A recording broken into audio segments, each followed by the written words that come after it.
So you want to start a worm farm. Worm farming is a great way to reduce the waste you're throwing out to landfill and can help you create homemade soil conditioners for your garden. Did you know that the average Aussie bin is made of up to 40% food? Why not get some new down-to-earth friends who'll appreciate the food more than the tip will? We'll talk you through all 4 steps, unless you already know where you want to go, and then you can just jump straight to that section. How do you become a worm farmer? First, source a worm farm and some composting worms. When figuring out how big your worm farm needs to be and how many worms you need, think about how much food you throw away per day. Worms can eat about half their body weight worth of food. So if you throw away 2 apple cores and a carrot, you'll need this many worms to consume it. If you're unsure about how much food you throw away, just buy a large box of worms to get you started. Choose a well-constructed worm farm so pests can't get in. Remember, it's not a pest farm, it's a worm farm. Next, set up your worm farm. What materials do you need? Grab a pair of gloves and an apron so you don't get too dirty. Then source 2 sheets of newspaper, a hessian cloth that's as wide and as long as your worm farm. Grab a large bowl or bucket, your worm farm, worms, and the cocoa fibre brick that came with your kit. Place the cocoa fibre brick in the bowl and cover with water. Wait 2 hours for it to expand.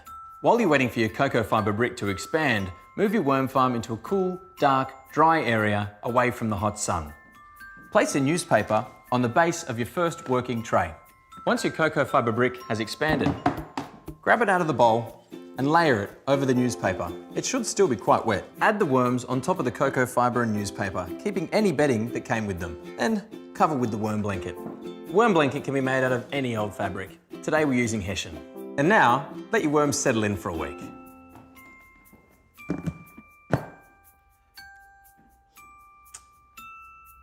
And then, dig a shallow trench, top of the bedding. Place a handful of food scraps. Cover with the bedding. Replace the blanket and the lid. And voila, you're all set up. You only need 1 tray.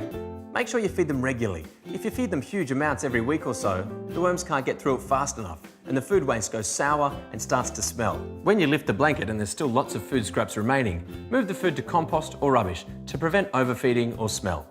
To add more food, dig a new trench next to the previous one.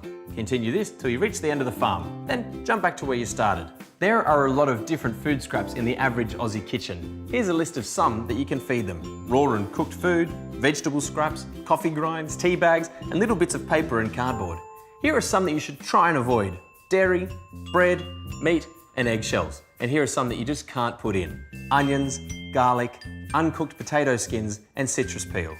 Click below for a free printable label for your worm farm of a full list of foods they like or don't like. Make sure you tear the food up into small pieces because worms have small mouths. And finally, make sure to check the water levels. The bedding and food scrap should have the same level of moisture as a wet kitchen sponge. If worms get too dry, they stop moving and eating. Worm farm not going so well? Looks like we've got some troubleshooting to do. If your worms aren't eating everything, it's probably because you're feeding them too much. Before you put in more food, check that there aren't too many food scraps remaining. Because remember, worms can only eat half their body weight each day. Maybe you need a bigger farm, or maybe you should feed them less. Flies turning up uninvited? Make sure you cover the food with the worm blanket, and then they'll understand they're crashing a party. Also, ensure that the worm farm is tightly closed with no cracks, and this will keep the other pests out too. Your worm farm stinks? Maybe because you're not covering the worm farm properly. Are you burying it in a trench, covering it with the hessian blanket, and ensuring the lid is tightly closed? Remember when we said don't feed them meat, bread, or dairy? It's not because they're gluten intolerant lacto-vegetarians, it's because it makes for a stinky farm. Thanks for watching.